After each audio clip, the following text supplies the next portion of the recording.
আমরা দেখেছি 10টা পার হয়ে গিয়েছে, তারপরেও ওনাদেরকে বক্তব্য রাখতে দেওয়া হয়েছে।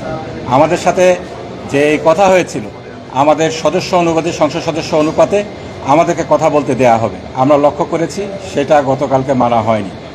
এরপরে আমরা দেখেছি সংসদে যে বিলগুলো আনা হয়েছে, এই বিলগুলোকে কার্যপ্রণালী বিধির 77 বিধি অনুসারে যেভাবে আনা উচিত ছিল সেভাবে করে আনা হয়নি।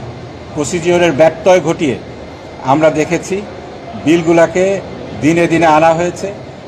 স্পিকারের এখতিয়ার রয়েছে 3 দিনের জায়গায় 1 দিনের মধ্যে কাগজগুলো সরবরাহ করার জন্য, বিলের কাগজপত্র সরবরাহ করার জন্য এটা অনুমতি দেওয়ার। কিন্তু কোন ক্ষেত্রে অনুমতি দেওয়া হবে আমরা বলেছি সেখানে যে এটাকে যদি নিয়ম বানিয়ে নেওয়া হয় যে প্রতিদিনই আপনারা নতুন করে বিল আনবেন এবং প্রতিদিনই আপনারা নিয়মে ব্যত্যয় ঘটাবেন, এটা 77 বিধির সাথে আসলে যায় না। আমাদেরকে আগে কাগজ দিতে হবে, সংসদ সদস্যদেরকে বিলগুলো পড়ে এসে তারপরে আপত্তি উত্থাপন করার সুযোগ দিতে হবে। সেই সুযোগটা আমাদেরকে দেওয়া হয় না, এটা আমরা তুলে ধরেছি।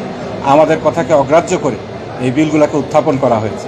সর্বশেষে আমরা দেখেছি পয়েন্ট অফ অর্ডারে আমাদের একজন সিনিয়র সংসদ সদস্য জনাব শাহজাহান চৌধুরী সাহেব, উনি পয়েন্ট অফ অর্ডারে দাঁড়ালেন, কিন্তু ওনাকে সেই পয়েন্ট অফ অর্ডারটা মেক করতে দেওয়া হয়নি, কথা বলতে দেওয়া হয়নি। এই সকল কিছুর প্রতিবাদে শেষ পর্যন্ত আমাদেরকে ওয়াকআউট করতে হয়েছে। আমাদের বক্তব্য পরিষ্কার, এটা জাতীয় সংসদ, এখানে জনগণ আমাদেরকে নির্বাচিত করে পাঠিয়েছে, এখানে জনগণের কথা আমাদেরকে তুলে ধরার ন্যায্য সুযোগ আমাদেরকে দিতে হবে।